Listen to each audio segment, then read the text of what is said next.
Hey guys, it's Lawrence here with Reality's Edge. Happy Halloween. It is Halloween. I promised y'all a Halloween. I promised y'all some spooky stories, creepy stories, and we're going to do it. Now, we didn't get any listener submitted stories, but that's okay. I got a couple to read. Hopefully they give you a little bit of a spook. Not too bad though. Before we get started, though, I'd like to tell everybody, if you haven't already subscribed, go ahead and, subscribe. And if you like today's video, go ahead and give us a thumbs up. Share this with your friends, family, anybody that might like the content. I do this for you guys, and I love doing it. I'm having a ball. Real quick, we also do now have a Facebook page. Not a profile. Well, we got that too. And go ahead and send a friend request to Reality's Edge, and we'll go ahead and make friends with you there too. But we do have an actual Facebook page that you can follow. Go ahead and head over to Facebook, Reality's Edge with Lawrence Burchett, and go ahead and follow us there. We appreciate it. But let's go ahead and get on with it. So first, I'd like to talk about Halloween and kind of where it come from. Halloween is more, believe it or not, more of a Christian type holiday. It is actually the day before, or All Hallows Eve, the day before All Saints Day, which is November 1st. And then you have All Souls Day, which is November 2nd. And it does have its roots more in the Celtic harvest festivals of like ancient Ireland and Scotland. Well, I don't know how ancient, but that's kind of where it has its roots at. Samhain, which is the pagan or the Celtic version of it, it is a harvest festival, and they always, they have like feasts and stuff like that. And the feasts were to appease the gods and to hopefully gain favor with them so that they would allow the livestock to survive the year or survive the winter, and allow the people's families to survive. Because in ancient times, wintertime, it wasn't unheard of for lives to be claimed by winter alone, whether it be starvation or the cold or whatever. And, people were afraid that, if they didn't appease the gods or the spirits, that the sun may not come back. Because, as you know, right now, the days are getting shorter. And they will continue to get shorter clear up until the 21st of December, which is also known as Yule. And that is the shortest day of the year, which we will also do a holiday special for Yule as well, which coincides with Christmas. For centuries, like I said, the Christians, early Christians, and even modern Christians now, the All Saints Day or All Hallows Eve, which was October 31st, was celebrated. There were the feasts and what have you leading up to All Saints Day, which any saints, martyrs, things like that died for God. All Saints Day is the day that they are commemorated. And then All Souls Day, which is November 2nd, once again, is when everybody that's passed, all of our ancestors and everything, that is when they are commemorated as well. So, once again, it's more of a Scottish-Irish deal, more Celtic. Kind of like the idea of the jack-o'-lantern. Now, there's a couple of different theories about the jack-o'-lantern, which everybody knows is a pumpkin that's been carved with a face, lit with a candle inside. One of the theories is that the jack-o'-lantern will scare off bad spirits. It will scare off the evil spirits. And that's kind of also where the idea of dressing up in costumes come from, is so that the evil spirits could not tell who was who and they couldn't come get you. kind of a crazy thing. Now we just do it for fun. And the other, to me it's kind of odd as well. We look to get scared. Halloween is that spooky time, and we look for a good scare. I do too. I love it. I love going and watching a good spooky movie. I'm a big fan of B horror movies, and I love a lot of the older movies like Bela Lugosi's Dracula. Absolutely love it. One of the greatest Halloween movies, in my opinion, of all times. But before, they would dress up in order to hide their identity. And, the whole idea of trick-or-treating, to go around and get treats to give to the spirits to help, appease them so that they wouldn't come drag kids away. And the other was to appease the spirits so that they would, help in bringing back the sun, and also help aid in the livestock surviving the winter and the people of the area surviving the winter. So with that being said, how about a scary story or two? Alright guys, we'll get right to it. I grew up just outside of Pocahontas, Arkansas in the 1980s and 1990s. It is a small rural town about an hour northwest of Jonesboro. Being a small town, there wasn't really much to do. Growing up, I'd always heard stories of the Highway 115 ghost car. It was said that if you were driving on Highway 115 after midnight, to watch out for it. You would have headlights appear seemingly out of nowhere behind you and run up on you like they were going to hit you. Some people even claimed that the ghost car did cause some of the fatal car crashes on Highway 115, to which it did seem to have an unusually high number of. Now, I was always skeptical of any story about ghosts and anything of the sort, including the Highway 115 ghost car. I turned 16 in May of 1996 and had bought my dream car with money saved from mowing lawns and hauling hay in the summers. It was a 1984 Monte Carlo SS, and I was so excited to get out and run all over the country with my girlfriend Lisa and our best friends BJ and his girlfriend Mary. In early June, BJ, Mary, Lisa, and I had decided to go and cruise around one evening. It was a beautiful evening, warm and clear.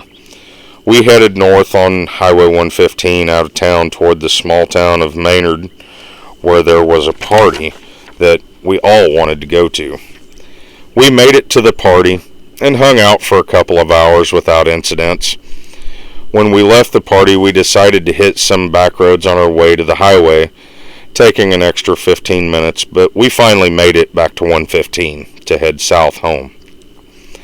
About halfway back to Pocahontas, we saw headlights back about a half a mile behind us, and they were gaining on us quickly.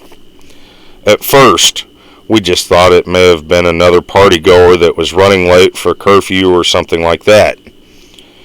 The closer the headlights got, the more uneasy we became. BJ, being seated right behind me, started to tell me to speed up. When I pressed a little deeper into the throttle, Lisa started squealing in fear. The faster I went, the faster the car behind us approached. In no time, the car was on our rear bumper, swerving left and right and backing off and coming back to almost touching us. Lisa and Mary were losing their minds by this time, and BJ was screaming in my ear, "Outrun this motherfucker!" I was doing the best I could. My car was cool, but not fast, and I was not a great driver. As we approached the first of several sharp curves, the car moved into the left lane and started to pass us. Being inexperienced, I was not smart enough to just hit the brakes and let the car pass me. Somehow we did make it through, though. By this time, the girls are screaming and crying and begging me to stop, and BJ is yelling at me to go faster, and I am pretty sure I have crapped my pants. The car has fallen back behind us again and swerving left and right again. As we approach the next curve, it comes out into the left lane again, and for some reason, it occurred to me to hit the brakes this time.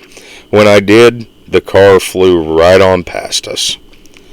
We sat in the middle of the road for what seemed like 20 minutes, asking each other if that had really happened. We contemplated if it had been the Highway 115 ghost car, or just some asshole driving like a maniac on the road. One thing is for certain, though. I no longer go down Highway 115 after midnight. I hope that was a great story, guys. I hope you all enjoyed it.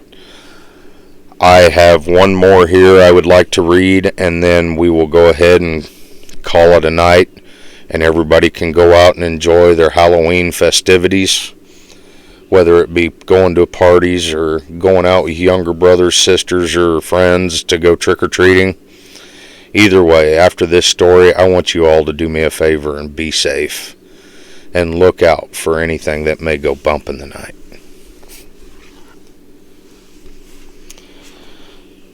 It was the summer of 1985. I had decided to go for a backcountry hike and camping trip in the mountains of western North Carolina. The plan was to be gone for around 5 days, as I had plenty of time to work and just needed to get away. My grandfather had taught me to be an outdoorsman, so this trip would be pretty simple. So I thought. I had been on many solo hikes and camping trips, and day one started just like any other. It was a beautiful summer morning. Birds singing, squirrels running around and chattering. I even saw a couple of deer moving cautiously through the forest I was in.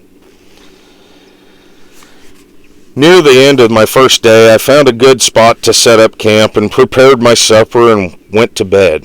The next day I continued on and found a small clearing where I decided to set up for the rest of my vacation. It was perfect. The creek had a small pool that was deep enough to swim and fish in, and the clearing was like my own private backyard surrounded by dense forest. As the day wound down, I prepared my second supper, and I just enjoyed my lucky find as the sun set and readied myself for bed, not knowing that my peace was fixing to be smashed. I laid in my sleeping bed, nearly asleep, when I heard the strangest sound coming from the woods. At first I thought I imagined the sound. It was like a painful, guttural, growling, grunting sound. Like I said, I initially thought I imagined it because I was almost asleep, but then I heard a loud crashing in the surrounding forest, and I knew then I had not imagined it. The rest of the second night, I barely slept. Every noise from then on had me on edge. When the sun rose on the third morning, there was a sense of calm in my little clearing, and I convinced myself that I had just worked myself up over nothing. I went ahead and fixed my breakfast and decided to take a dip in the creek. When I walked down to the creek, I noticed something strange. The birds and other wildlife that had been present the day before were silent. Were they silent, or were they absent? The rest of that day seemed off. Seemed as though there was this weight that kept pressing down on the atmosphere around the clearing. By nightfall, exhaustion had overtaken my body, and I crashed. Sometime around midnight, I was awakened by a blood-curdling scream, followed by what sounded like a tree crashing down just outside my tent. But I knew I was far enough away that nothing could hit my tent. I ripped the doorway open and on my tent and peered out into the dark night, yet saw nothing. I climbed out and got my fire stoked up again, and I saw what I had heard crash near my tent. It was a tree trunk, probably 2 feet in diameter and 10 feet long, and it was laying just 5 feet from my fire pit. As the fear overtook me, I made the fire rage, and in doing so, it allowed me to see the edge of the tree line. As I sat near the safety of the fire, I saw it, something pacing back and forth just in the trees. Whatever it was watching and waiting for me to go back into the tent, just so it could continue to terrorize me or worse. This was the night that seemed to last an entire week. Every so often the creature growled or screamed or roared at me just to make sure that I knew it was still there.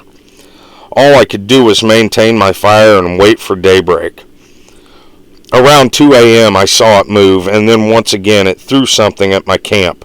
This time it was a large rock, probably the size of a beach ball, followed by a screaming roar that made my blood run cold as ice.